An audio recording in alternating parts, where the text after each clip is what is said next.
अस्सलाम वालेकुम दोस्तों जेकॾहिं अवां मोबाइलिंग जे सिम ते नेट हलायो था ऐं तव्हांजो बचियल बैलेंस आहे उहो कटिजी वञे थो त उन जे लाइ ॿ कोड तव्हांजे लाइ खणी आयो आहियां जेके तव्हां मिलाईंदा त इंशाअल्लाह तव्हांजा बैलेंस जेको हूंदो सिम में उहो डेटा ऑन हुजण जे बावजूद भी तव्हां वटि बचियल हूंदो ऐं सेव पियो हूंदो। त देर नथा कयूं, दोस्तनि खे गुज़ारिश कयूं था त असांजे चैनल खे सब्सक्राइब ज़रूरु कजो। त हलो त तव्हांखे ॿुधायूं था त कहिड़ा कोड आहिनि। सभ खां पहिरीं तव्हां डायल पैड में वेंदा, उते मिलाईंदा *275। ठीकु आहे, पहिरीं ही कोड आहे, इहो असां हणंदासीं। ठीक है दोस्तों, ये लिखल है जैज़ बैलेंस सेवरेज इस वक्त एक्टिवेट नहीं किया जा सकता, कुछ देर बाद कोशिश करें। दोस्तों ये जो मां वटि कुछ मसलो थियो आहे, इन लाइ ही नथो ॿुधाए, पर इंशाअल्लाह ही बाद में मां कंदुमि त थी वेंदो। हिकु कोड इहो आहे, तव्हां इहो कोड नोट करे छॾियो। कि नेटवर्क जे के मसइले करे मां वटि फ़िलहाल जेको आहे चए थो त नथो थी सघे, ऐं हीअ हालांकि मां पहिरियों हणी छॾियो आहे, एक्टिवेट थियल आहे, शायद इन जे करे ॿुधाए थो।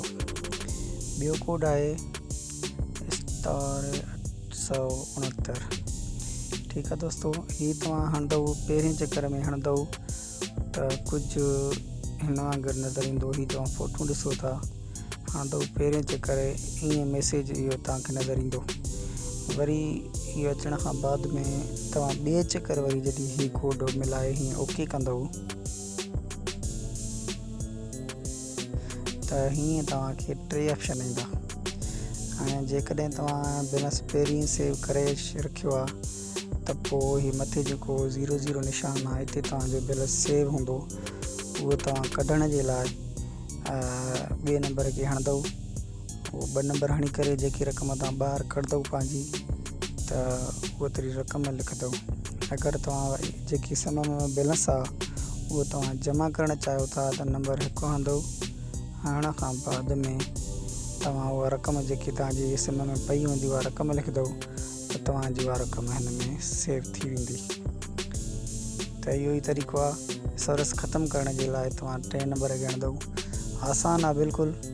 नंबर सिम में जेको बैलेंस आहे उहो सेव करण जे लाइ जेको आहे त 1 हणंदव, बैलेंस सिम में जेको बैलेंस आहे कढण जे लाइ तव्हां 2 हणंदव।